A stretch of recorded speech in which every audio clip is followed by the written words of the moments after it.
हे कृष्ण करुणा सिंधो दीनबंधो जगतपते गोपेश गोपिका कांत राधा कांत नमस्तुते।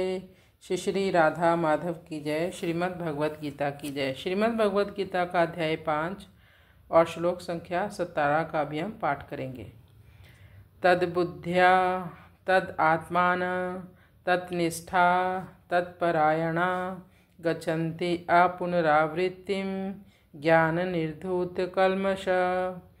तद्बुद्ध्या तद आत्मान तत्निष्ठा तत्परायणा गच्छन्ति अपुनरावृत्तिं ज्ञान निर्धूत कल्मषः। तत् यानी कि परम सत्य।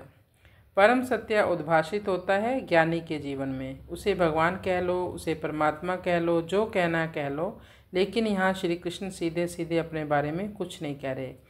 तत्बुद्धिया यानी कि सबकी बुद्धि को उस परम सत्य में, परम सत्य श्री कृष्ण है, ये हमें पता चल जाएगा आने वाले श्लोकों में। क्योंकि मत्ता परतरम नान्यत किंचित अस्ति धनंजय। मत्ता परतरम नान्यत किंचित अस्ति धनंजय। भगवान श्री कृष्ण कहते हैं मुझसे ज़्यादा कोई परम सत्य नहीं है, मैं ही परम सत्य हूँ।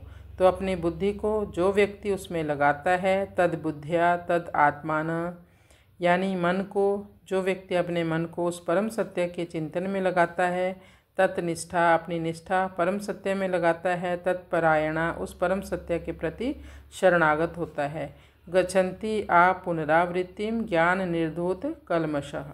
यहाँ पर 4 बार तत् शब्द आया है। तत्बुद्धिया तत् आत्मान तत्निष्ठा तत्परायणा।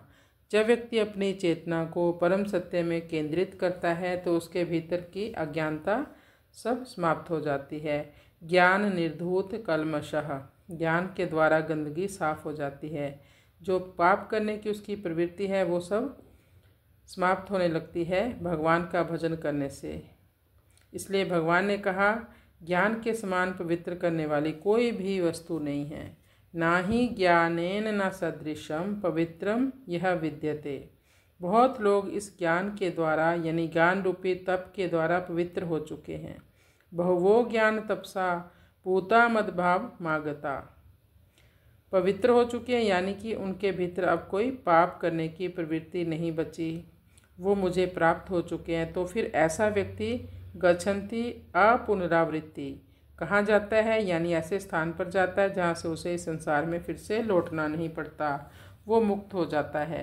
क्योंकि कर्मयोग की जो गति है वो मुक्ति है। हाँ, यदि कोई भक्ति करके अपने समस्त कर्मों को भगवान को अर्पित कर देता है तो धीरे धीरे कल्मश से मुक्ति हो जाती है और वो भगवत धाम भी जा सकता है, लेकिन उसे शुद्ध भक्ति के स्तर पर पहुँचना होगा। पहले भी बताया था कि हर भक्त कर्मयोगी होता है, लेकिन कोई भी कर्मयोगी भक्त योगी नहीं हो सकता। कोई भी व्यक्ति जब अपने समस्त कर्मों के फल को त्याग देता है वो कर्मयोगी है। कुछ लोग हैं अपने कर्मों को संसार की सेवा में लगाते हैं अपने कर्म फलों का त्याग करके, और कुछ हैं जो अपने कर्म फलों का त्याग करके भगवान की सेवा में लगाते हैं। इस श्लोक में भगवान ने कहा यदि कोई व्यक्ति अपनी बुद्धि को, अपने मन को, अपनी निष्ठा को, अपनी शरणागति को मुझ में लगाता है तो उसके हृदय के सारे कल्मश समाप्त हो जाते हैं। फिर वह शरीर छोड़ने के बाद दिव्य लोक को जाता है, परम धाम को जाता है, जहाँ से फिर से उसे इस संसार में भौतिक जगत में नहीं लौटना पड़ता, यानी उसकी पुनरावृत्ति नहीं होती।